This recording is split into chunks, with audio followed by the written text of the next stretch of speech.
Assalamualaikum warahmatullahi wabarakatuh. Yang pertama, marilah kita selalu menghaturkan rasa syukur kita kepada Allah atas limpahan rahmat dan hidayahnya. Alhamdulillah kita dipertemukan meskipun kalian di sana, saya di sini, dan teman-teman kalian juga menyebar kemanapun, tetapi kita bisa satu, bisa lewat media seperti ini. Yang kedua, selamat datang, dan saya ucapkan selamat bagi kalian semuanya sudah menjadi bagian dari SMK Negeri 1 Wonosobo. Kalian sudah menjadi calon siswa SMK Negeri 1 Wonosobo. Calon, saya katakan calon karena harus melalui MPLS ini. Jadi kalau kalian dinyatakan lolos mengikuti MPLS ini, maka kalian 100% jadi siswa SMK Negeri 1 Wonosobo. Baiklah, yang kedua saya ingin memperkenalkan diri. Nama saya lengkapnya itu Gendut Waskito Utomo. Anda boleh panggil Pak Gendut atau Pak Ndut. Ya, jadi gampang, orangnya kecil tetapi namanya besar. Di sini saya akan menjelaskan tentang apa itu PKL, praktek kerja lapangan PKL, dan dilanjutkan apa itu KI, kunjungan industri. Ya. Mungkin istilah ini kalian belum pernah dapatkan, kalian belum pernah temui manakala kalian di SMP. Maka dari itu akan saya jelaskan apa PKL dan kunjungan industri. Ikuti.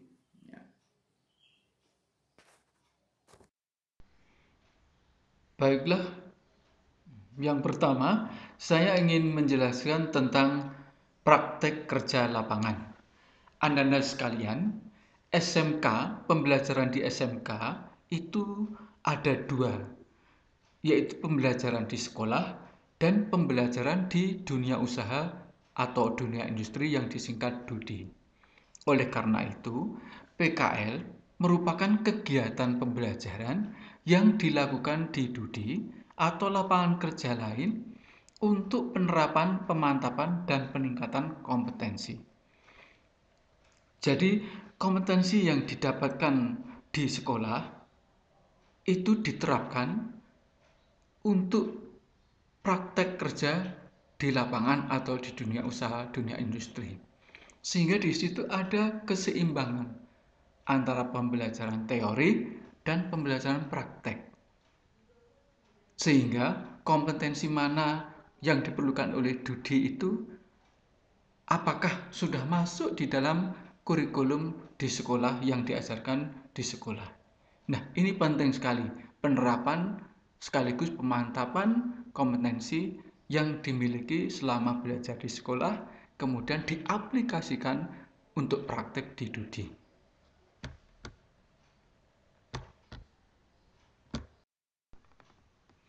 Lalu tujuan PKL itu apa? Ananda semuanya, tujuan PKL antara lain yang pertama, memberikan pengalaman kerja langsung kepada peserta didik dalam rangka menanamkan iklim kerja positif yang berorientasi pada peduli mutu proses dan hasil kerja. Perlu kalian ketahui bahwa siswa atau peserta didik itu bekerja di dunia usaha, dunia industri, itu mendapatkan pengalaman real tentang pekerjaan, jenis pekerjaan, alur kerja, dan suasana kerja yang sesungguhnya. Oleh karena itu, akan tertanam di dalam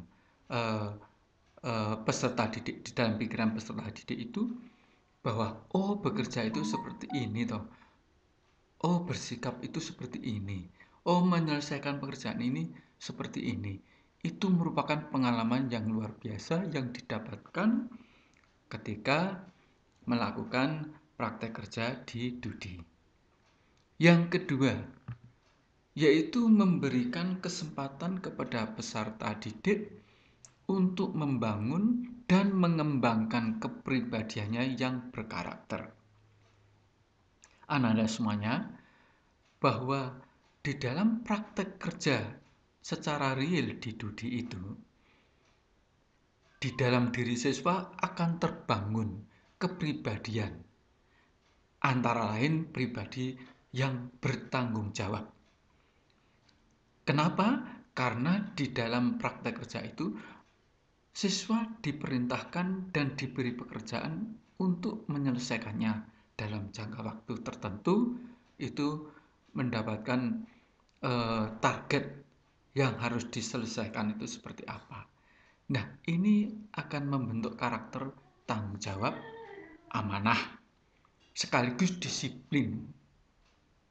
Nah, kepribadian ini sangat bermanfaat nilainya manakala nanti dia betul-betul terjun di dunia kerja.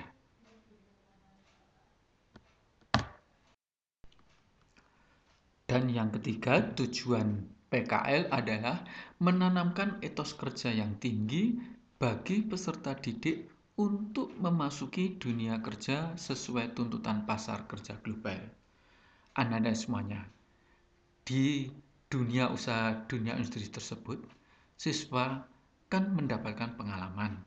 Siswa mengetahui suasana kerja, sehingga akan terbentuk, akan tertanam etos kerja di situ. Di mana ini akan sangat bermanfaat nantinya manakala dia memasuki dunia kerja yang sesungguhnya setelah lulus. Yang keempat, tujuannya adalah memenuhi hal-hal yang belum dipenuhi di sekolah agar mencapai keutuhan standar kompetensi lulusan.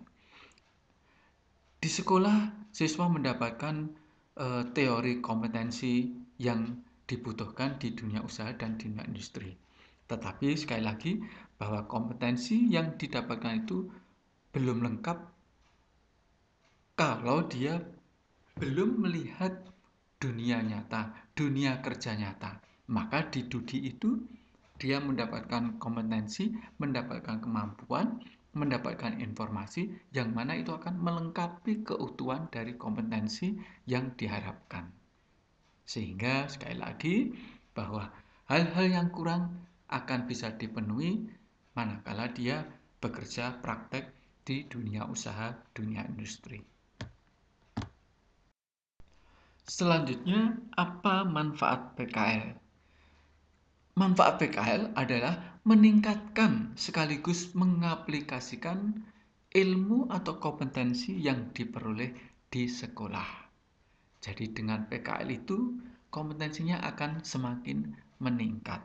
Sekaligus bisa menerapkan apa-apa yang didapat di sekolah, teori yang didapat di sekolah bisa dipraktekkan, diaplikasikan di dunia usaha dan dunia industri. Yang kedua, menambah wawasan mengenai dunia kerja. Karena di dalam dunia usaha dan dunia industri itu siswa mendapatkan pengalaman dan bisa memahami situasi kerja yang sesungguhnya, maka disitulah wawasan mengenai dunia kerja akan semakin bertambah.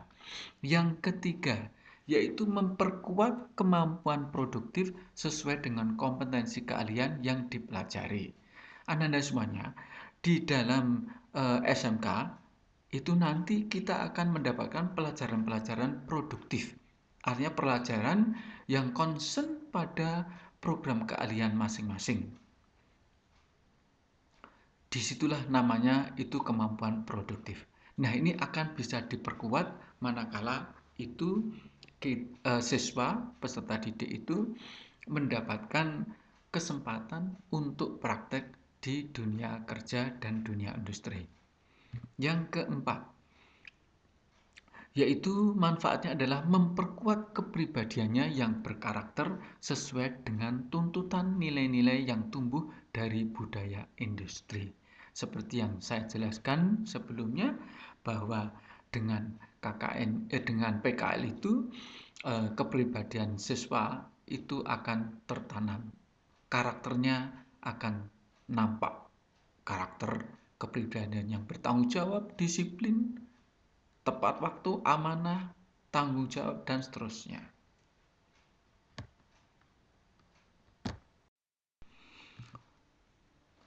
Adapun manfaat yang kelima yaitu terjalinnya hubungan kerjasama yang saling menguntungkan antara sekolah dan dunia kerja. Ini saya kira sudah jelas kenapa menguntungkan. Sekolah mendapatkan tempat praktek secara real, sedangkan dunia kerja itu mendapatkan tenaga yang murah atau bahkan gratis. Nah, ini menunjukkan saling menguntungkan. Studi terbantu, sekolah juga terbantu. Yang selanjutnya, meningkatkan kualitas lulusan melalui pengalaman kerja langsung selama PKL. Ini saya kira sudah jelas bahwa dengan PKL itu pengalaman kerja itu didapat sehingga itu meningkatkan kualitas dari lulusan atau peserta didik tersebut. Yang selanjutnya yaitu manfaatnya adalah meningkatkan relevansi dan efektivitas program sekolah melalui sinkronisasi kurikulum, proses pembelajaran, teaching factory, dan pengembangan sarana dan prasarana praktek berdasarkan hasil pengamatan di tempat PKL. Jadi di tempat PKL atau di studi itu, siswa akan merasa oh, ternyata ada hubungannya antara teori yang didapat di sekolah dengan yang di studi. Ada relevansinya. Kemudian program sekolah itu juga akan menjadi efektif karena di dalam praktek di studi itu siswa mendapatkan ilmu informasi yang mana itu akan memperkuat dari proses pembelajaran yang ada di sekolah. Kemudian yang berikutnya adalah merealisasikan program penguatan pendidikan karakter berbasis masyarakat secara terencana dan implementatif, khususnya nilai-nilai karakter budaya industri sebagai salah satu bentuk implementasi PP nomor 87 tahun 2017 tentang peningkatan pendidikan karakter. Jadi memang sekarang ini pendidikan karakter sangat ditekankan dan itu sangat relevan dengan program PKL itu, di mana akan ditanamkan secara langsung bahwa kepribadian anak itu akan terbentuk manakala dia itu melakukan pekerjaan di dunia usaha atau dunia industri. Sekarang bagaimana dengan pelaksanaan PKL di SMK 1 Wonosobo ini? Yaitu sekolah yang mencarikan tempat PKL bagi siswa semuanya. Tetapi juga tidak menutup kemungkinan siswa bisa mengusulkan. Mungkin orang tuanya punya hubungan dengan suatu perusahaan atau apa, sehingga anaknya bisa diminta untuk praktek di tempat tersebut. Boleh, itu diusulkan. Kemudian tempat PKL bisa di dalam kota atau di luar kota. Tetapi kebanyakan sampai sekarang itu banyak yang di dalam kota. Tetapi tidak menutup kemungkinan karena SMK di Wonosobo itu jumlahnya terlalu banyak sehingga kadangkala PKL itu bersamaan waktunya. Sehingga sulit untuk mendapatkan tempat PKL itu bagi siswa, maka luar kota lah salah satu solusinya. Meskipun di luar kota juga banyak SMK juga, tetapi itu bisa membuka kemungkinan untuk mendapatkan tempat PKL. Kemudian akomodasi transportasi biaya yang di luar kota itu ditanggung sendiri, sedangkan yang di dalam kota itu sudah diurus semuanya oleh sekolah. Kemudian lamanya PKL itu selama 3 bulan. Selama ini 3 bulan. Tetapi sebetulnya menurut aturan tentang standar proses, itu lama PKL itu antara 6 sampai 10 bulan. Tetapi karena kemarin kebijaksanaan sekolah kita, karena sekolah kita itu adalah jasa, kebanyakan jasa, maka kalau 6 bulan itu dirasa terlalu sangat mengurangi pembelajaran yang di dalam sekolah, sehingga sekolah kita mengambil lamanya waktu itu cuma 3 bulan. Kemudian pembimbing PKL itu dari 2 pihak. Jadi ada pembimbing dari sekolah, ada pembimbing dari Dudi. Dan sebelum terjun ke tempat PKL, siswa itu mendapatkan pembekalan dari sekolah. Ya, pembekalan tentang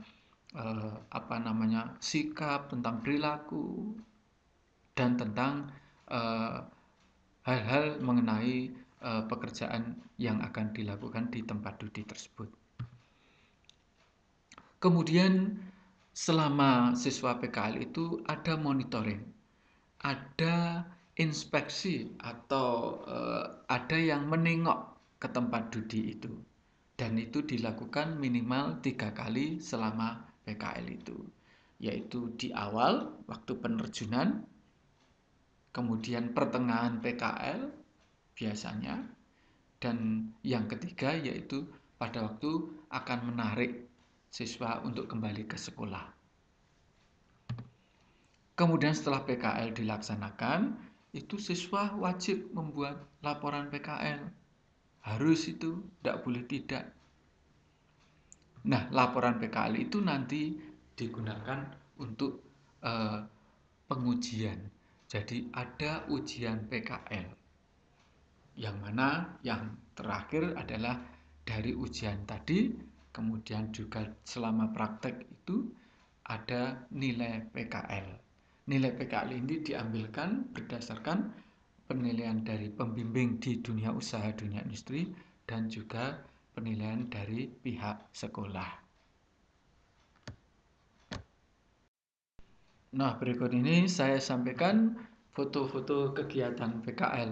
Ini foto yang pertama ini adalah siswa MM Multimedia yang sedang PKL mengajar di ekstrakurikuler di SMP Negeri 1. Jadi dia PKL di sana dan mengajarkan di ekstra multimedia.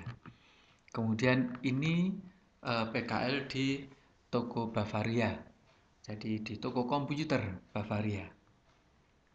Kemudian ini Ananda yang di BRI, jadi di BRI agak gaya sedikit ini. Ini waktu ada pembimbingan oleh pihak BRI kepada salah 2 orang siswa. Kemudian yang berikutnya ini adalah PKL yang sedang melayani di Kemenak. Ya, Kemenak.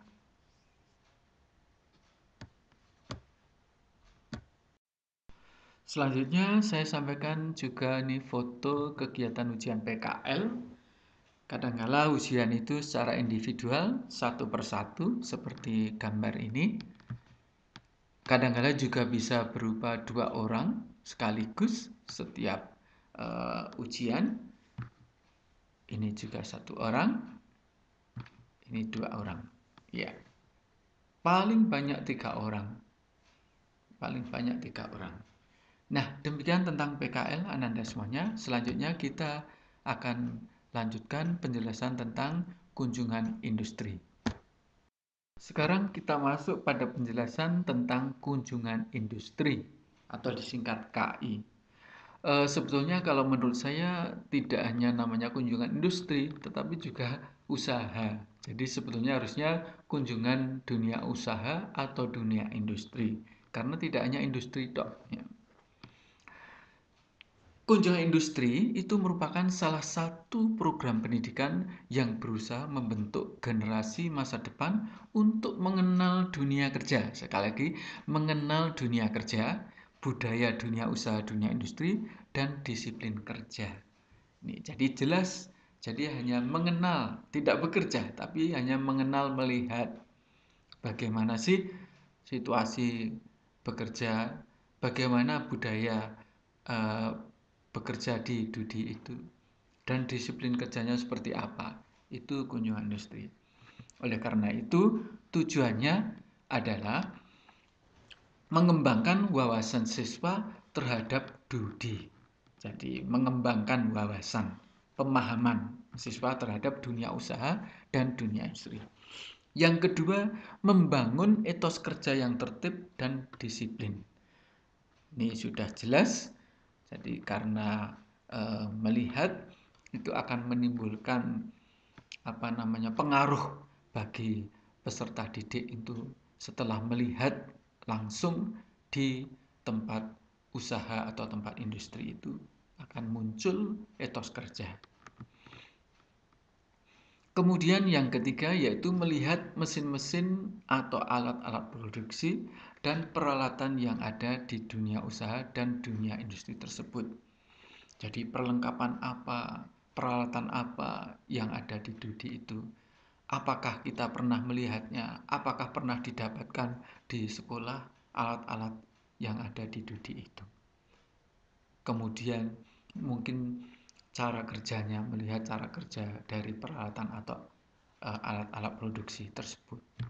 Yang keempat, Ananda semuanya, tujuannya adalah melihat secara langsung proses produksi dari awal hingga akhir. Jadi kalau kita berkunjung ke suatu tempat usaha, kita mengetahui proses membuat suatu makanan, katakanlah membuat suatu produk itu dari awal sampai akhir itu akan dijelaskan proses produksinya. Nah, itu siswa peserta didik melihat secara langsung. Yang selanjutnya adalah memberikan motivasi pada siswa untuk bekerja dan berkarya. Jadi setelah melihat itu diharapkan akan timbul appetite, timbul keinginan untuk bekerja, untuk semangat bekerja dan berkarya. Ini. Selanjutnya, apa manfaat kunjungan industri? Manfaat yang pertama yaitu menyadari pentingnya etos kerja di Dudi. Dengan melihat dunia usaha, dunia industri itu, maka akan terbangun, akan terbentuk semangat tentang etos kerja. Kemudian yang kedua, manfaatnya adalah mengenal dan mengetahui kedisiplinan dan ketertiban kerja Dudi. Jelas di dunia usaha, dunia industri itu menerapkan kedisiplinan dan ketertiban yang luar biasa. Kalau itu tidak dipenuhi, pasti ada konsekuensi yang tegas. Sehingga disitulah siswa mengenal, mengetahui. Kemudian yang ketiga yaitu mengetahui berbagai mesin, alat-alat peralatan yang digunakan oleh suatu Dudi. Tadi seperti sudah saya jelaskan. Yang keempat, mengenal cara kerja Dudi. Iya, ini jelas, juga sudah jelas. Kemudian yang kelima, mendapatkan gambaran nyata kondisi dan suasana kerja Dudi. Karena melihat langsung itulah maka tahu kondisi dan suasana kerja yang sesungguhnya di dunia usaha, dunia industri. Yang keenam, menjadi termotivasi untuk semangat belajar dan bekerja. Ini jadi akan muncul semangat belajar untuk lebih giat lagi karena nanti mengharapkan untuk bisa segera bekerja setelah lulus. Nah, itulah manfaatnya. Selanjutnya saya akan sampaikan pelaksanaan kunjungan industri yang dilakukan di SMK Negeri 1 Wonosobo. Untuk SMK 1 Wonosobo itu kunjungan industri dilaksanakan di kelas 11 semester 4, biasanya seperti itu. Entah kalau nanti berubah lagi. Jadi semester 11 atau kelas 2, kelas 11 atau kelas 2 semester 4. Kemudian tempat Dudi yang dikunjungi itu ditentukan oleh sekolah. Tetapi wilayah tempat Dudi itu berdasarkan pilihan mayoritas siswa. Jadi nanti siswa itu akan diberi semacam angket pilihan mau tujuannya kemana? Ke Jawa Timur, ke Jawa Tengah, ke Jogja, ke Bandung, Jakarta, Surabaya, Bali, atau bahkan luar Jawa. Terserah itu. Jadi pilihan wilayahnya itu dari siswa. Mayoritas milih mana. Sedangkan tempat dudinya nanti yang mencarikan adalah sekolah. Kemudian kunjungan industri itu berlanjut dengan wisata. Jadi seneng-seneng, kunjungan industri itu pasti senang ya. Senang, gembira ya. Karena setelah kunjungan industri itu bisa dilanjutkan dengan wisata. Ya sekitarnya. Kalau ke Jogja ya sekitar Jogja, kalau ke Bandung ya sekitar Bandung yang terdekat. Demikian pula daerah-daerah yang lainnya. Kunjungan industri itu pasti disertai oleh pembimbing. Beberapa guru dan staf akan ikut di dalamnya membimbing. Dan kunjungan industri itu dilaksanakan atas kerjasama OSIS, sekolah, dan biro wisata. Jadi tidak melulu pihak sekolah yang mengurus semuanya, tapi OSIS dilibatkan. Bahkan selama ini OSIS, ada panitia OSIS yang mengurus tentang kunjungan industri itu. Meskipun sekolah juga ada panitianya, tetapi panitia OSIS juga ada. Dan itu semuanya itu diberikan kepada biro wisata untuk mengeksekusikan. Ya, jadi untuk melaksanakan itu akan dipilih biro wisata oleh sekolah. Dan ini yang paling penting, bahwa kunjungan industri itu kan perlu biaya. Nah, biaya itu untuk akomodasi, kalau itu nginep, ya, hotel, transportasi jelas, kemudian juga konsumsi selama melakukan kunjungan industri itu ditanggung oleh masing-masing siswa. Jadi biayanya berapa itu tergantung dari tujuannya kemana, ini juga berpengaruh. Kemudian ananda semuanya, setelah kunjungan industri itu dilaksanakan, maka siswa seperti PKL tadi harus membuat laporan secara tertulis gitu. Dan laporan itu nanti akan diujikan.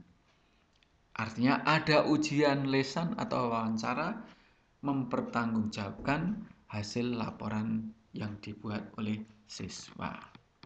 Ini. Nah, berikut ini saya berikan contoh foto kegiatan kunjungan industri. Dalam hal ini di Jogja. Ini di BKN, jurusan OTP. Kemudian ini jurusan BDP, itu di Bakpia Patok atau Bakpia Jogja Kembali. Kemudian kalau yang berikutnya ini foto kunjungan industri di OJK, Otoritas Jasa Keuangan di Jogja juga. Kemudian ini di Amikom, ya. Terutama yang jurusan TIK ini, ya, TIK.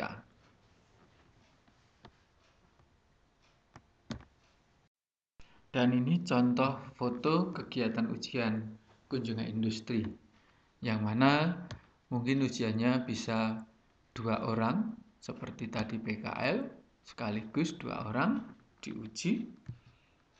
2 orang ini juga diuji. Ini jurusan AKL. Kalau yang di sini ini jurusan RPL. Ini jurusan OTP, tidak 2 orang tapi 4 orang sekaligus ujian kunjungan industri. Jadi 4 orang ini membuat laporannya bersama-sama. Artinya satu laporan 4 orang ini mempertanggungjawabkan sekalian. Kadang-kala ujiannya juga individual, ya, sendiri-sendiri atau satu-satu, seperti contoh ini. Ini dari jurusan BDP. Nah, itulah contoh foto kegiatan. Ya, begitulah penjelasan saya tentang PKL dan kunjungan industri. Mudah-mudahan bermanfaat bagi kalian semuanya. Selamat melanjutkan aktivitas dan sampai ketemu. Mudah-mudahan pandemi COVID-19 ini segera berlalu dan kita bisa bertatap muka langsung belajar bisa di sekolah semuanya. Sampai ketemu. Assalamualaikum warahmatullahi wabarakatuh.